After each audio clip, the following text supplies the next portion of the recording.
Good morning.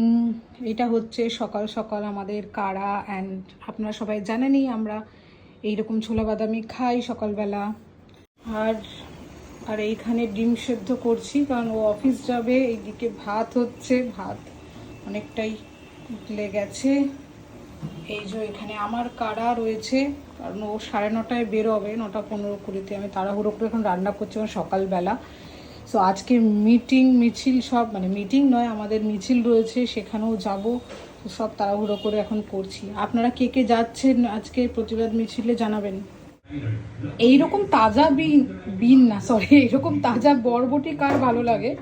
Actually আমি কালকে ওই চাউমিনের জন্য তো 3-4টে নিয়েছিলাম আর এরকম পেয়েছিলাম, তো এখন এরকম ছোট ছোট কেটে নেব, একটু নারকেল দিয়ে ভাজবো, বুঝলেন। কার কার ভালো লাগে বলুন তো বরবটি নারকেল দিয়ে? আমার খুব ভালো লাগে, আজকে ওটাই বানাবো। হয়ে গেছে কাটা, মোটামুটি এইরকম কাটলাম, একটু মোটা মোটা, একদম মিহি করিনি যাতে মুখে পড়ে। আর এটার মধ্যে যখন ওই ইয়েটা দেবো, এই কি বলে, গ্রেট করা কোকোনাট বলতে যাচ্ছিলাম, মানে এত এরকম বলে বলে অভ্যাস হয়ে গেছে না, মানে নারকেল, গ্রেট করা নারকেলটা যখন দেবো আশা করি খুব ভালো লাগবে। আর এখানে এই যে একটু ডাল সেদ্ধ দিচ্ছি, মানে ডাল সেদ্ধ বলতে মুসুরির ডাল করবো, তাই একটু এটা ধুয়ে নিচ্ছি। আর এই যে বরবটি ভাজবো, আপনারা জানেনই, নারকেল কুড়ো দিয়ে। নারকেলটা কালকেই কুড়িয়ে নিয়ে এসেছিলাম ওই বাড়ি থেকে। এইখানে রয়েছে, দাঁড়ান, এক হাতে তুলতে খুব কষ্ট। এই যে নারকেলটা কুড়িয়েই এনেছিলাম ওর বাড়ি থেকে। আসলে বাবু একটু নারকেল খেতে ভালোবাসে, তো বাবুর জন্য হাফ রেখে আর এই হাফ নিয়ে এসেছি। আজকে একটু বরবটি দিয়ে নারকেল দিয়ে হবে।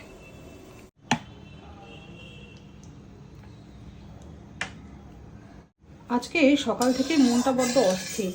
আমি রান্না করতে হবে তাই করছি, কিন্তু খালি মনে হচ্ছে যে মিছিলে কখন যাব, কখন, মানে জানি মিছিলে গিয়েও যে সেরকম কিছু, মানে তখনই কিছু হয়ে যাবে তা নয়, কিন্তু জানেন তো সবাই একসাথে থাকলে একটা আলাদা জোর পাওয়া যায়। মানে খুব অস্বস্তি হচ্ছে যে কি হবে, কালকে কি হবে।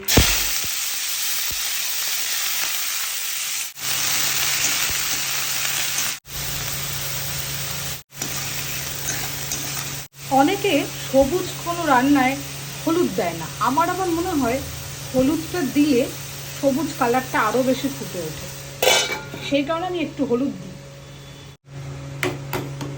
আর এইদিকে প্রায় ডাল সেদ্ধটা হয়ে গেছে, আর একটু হবে, জলটা একটু মরে যাবে। একটু বাবুর জন্য তুলে রাখবো, ও তো ঝাল খাবে না, তো মানে ফোড়ন দেওয়ার আগে ওর জন্য একটু তুলে রেখে তারপরে আমাদেরটা ফোড়ন দেবো।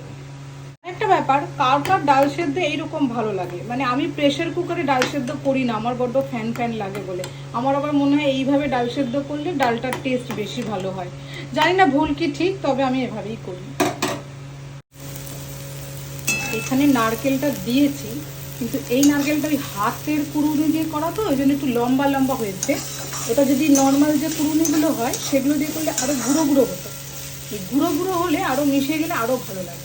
আমি জানি না, আমার একটু না সবজি কাটা বা এই ধরনের জিনিসগুলো মনে হয় যেরকমভাবে কাটা বা কুড়োনো তার উপরেও স্বাদের ডিফারেন্স, মানে আমার মনে হয়। এটা আমি জানি না আমি ঠিক কি ভুল, বাট এটা আমার ধারণা, আমার সাইকোলজিতে এটা আছে কি, কাটা যদি এক এক রকম এক একটা হয় তাহলে স্বাদও আলাদা হয়। আজকের ডালটা একটু রসুন, একটু পেঁয়াজ আর টমেটো দিয়ে বানাবো। সো এটা ভালো লাগে বেশ, রসুনের ফ্লেভারটা দিয়ে ডাল খেতে আমাদের সবারই বেশ ভালো লাগে। ডালও মোটামুটি রেডি, আর 2 মিনিটে হয়ে যাবে ডাল। সো আমার রান্না আজকে মোটামুটি রেডি, কেননা একটুখানি ইয়ে রয়েছে, আগের মাংস রয়েছে, আর মা ওদিক থেকে কিছু পাঠাবে, সো অনেকগুলো তরকারি হয়ে যাবে।